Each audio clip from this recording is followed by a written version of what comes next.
In this video, we're going to talk all about fonts and texts in Lightburn.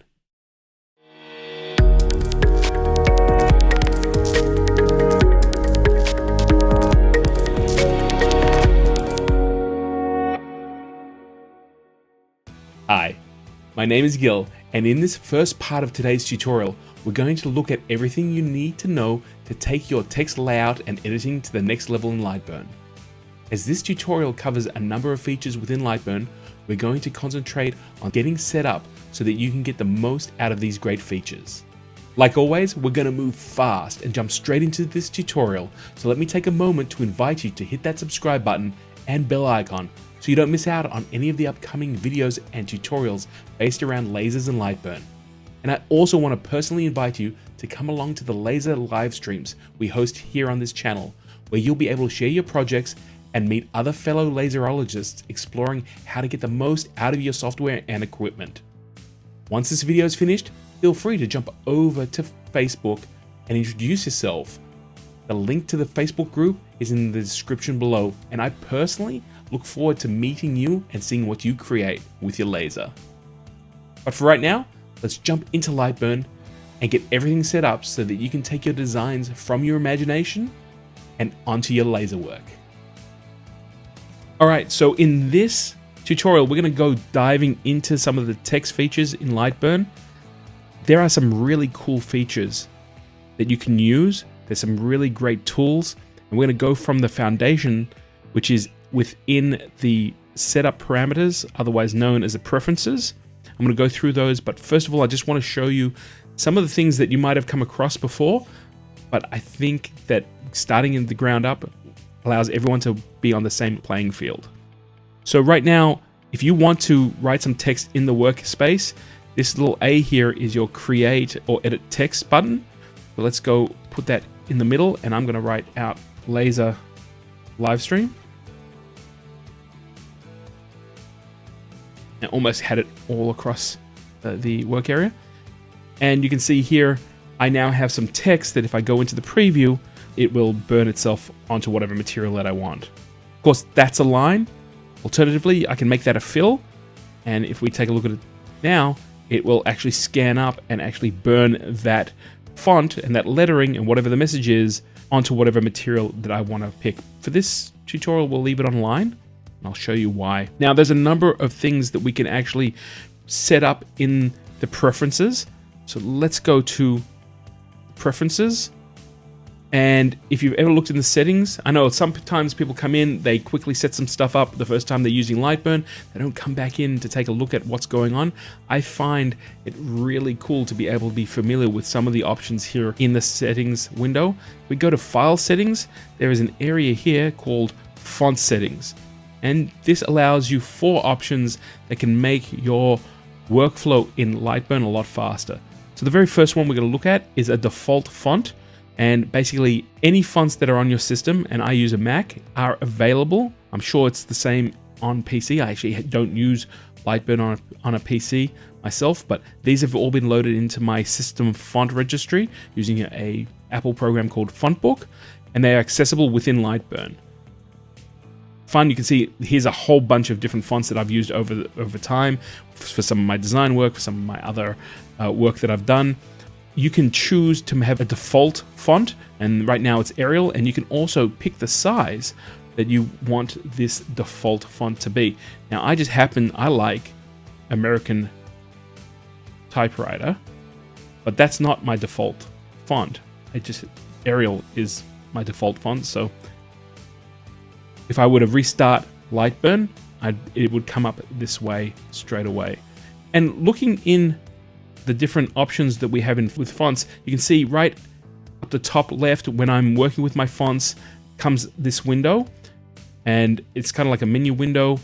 You can see as I change different font sizes, the actual text jumps around a lot size-wise, and that's because it's defined by the actual size of the font that's been loaded on my computer.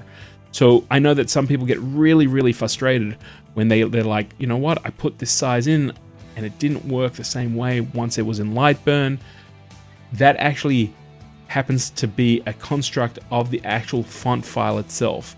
But there are some things that we can do about that, and we'll go through those as we move along with this tutorial. Now, the very next thing I want to show you, I'm going to go back to Arial. The very next thing I want to show you is back in Preferences, and we'll go back into File Setting. We'll come back here, and they have this option that says Set SHX Font Path. And if you've never dealt with this before, you're probably like, what the hell is an SHX? So I'm here to tell you that an SHX file was an early AutoCAD file extension that was used with CAD and has been used with CNC machining.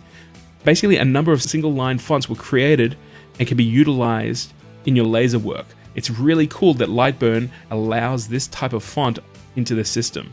Now, Lightburn does not come with SHX fonts, but they can easily be found on the internet and downloaded. In the font settings, all you have to do is basically point the font path to wherever you're keeping the files, and in this case, I've actually put them onto my desktop here. So I'm just going to select them and open them, and you'll see that when we go back up to fonts, whoa, I've got two types of files now. Now, if you take a look at above demo, you can see that right beside it, it has a T and a T. So it's a true type font. And if I go down to some of these files, they say SHX, and these are single line files. And in this case, you can see that this font is very similar to the fonts that I was using before, but let's go and pick something else. Again, you can see that the size is very different. Let's go and find a single line font. Here we go. So check this out. I'm just going to make it a little smaller so we can see it. Let's go to 35. See if we can get that fit that in. Now, you don't need to always use the numbers. 35 is almost perfect. We can also resize it by using the handles on the side. But you can see here, I now have a font selected that is literally one line. And these fonts were used for plotters. When people were designing houses, they wanted to put lettering, and plotters they would take a pen and they would draw it out, very similar to a CNC router. And you can imagine that if you had a font such as, let's go select this one. You had a font such as this one. If you had a pen going around, it would take quite a bit of time. Now, if you have a font that is one single line, like this one, it's a lot faster for the machine to be able to communicate whatever the text was. In CNC, people were using these fonts to save a lot of time, especially if you've got a router bit. You don't need any more information but the path. And when you are working with your laser, this is an incredible option that can save you some time. So if we just go to the preview here, you can see it takes 16 seconds for it to scan that word across whatever material that I want. And of course, it may go a little bit slower depending on what the material is and how far I would like it to go into the material. This is a great feature in Lightburn. You can get these font files from the internet. They're freely available. I have lots of them here. If you take a look, you can see all the SHX files that I've downloaded. And I think this was just one download. I use them quite a bit, especially when I'm designing and prototyping stuff. Actually, that's a kind of a fun font as well. You can see there's no real, it looks a little bit like a true type font, but it's all single lines, single paths as such. Now, one of the tricks that I've learned over time is sometimes I want to be able to select the fonts that I'm familiar with, but I don't want to get bogged down with all these SHX files mixed in with them. So what I do is I go back into Preferences. What I can do is go into File Settings, and I direct this path to a directory I know they're not in there. So I've just done it to my pictures. I know that I have no fonts there in that area, and if I come back here, you can see, there you go. There's no SHX files. It's just these true type fonts that are loaded onto my system. So that's a great way to be able to monitor or just be able to work a little bit faster. I know that from my own experience, I kind of really enjoy being able to work with a font, and then if I'm doing prototyping or anything like that, I go straight into the Preferences, turn those fonts on, bang, I can pick whatever font I want, get all the lettering, do the prototype, a lot quicker, and then I can always come back in and change the fonts in my design. So if you haven't played with it, grab some SHX fonts, load them up onto your system, see whether or not it actually makes your workflow a lot faster. Just before we move on, there's one last area when it comes to the preferences, and that happens to be this toggle that says enable right to left text support. Not everyone speaks and writes in English, and there are a number of languages that actually write from the right to the left. Some of these are languages like Arabic and Hebrew and Pashto, Persian maybe, Urdu, or Sindhi. And right now, these are languages that are being used right around the world. Before I actually click that enable right to left text support, let me jump back out. If you look here where the fonts are, you've got some toggles like bold, italic, uppercase. Well, you know, if you're using Lightburn, you're upper class. But if we go and toggle on uppercase, you can see the text all goes into capitals. And we've also got welded, which allows you to weld the letters together, which is a great feature.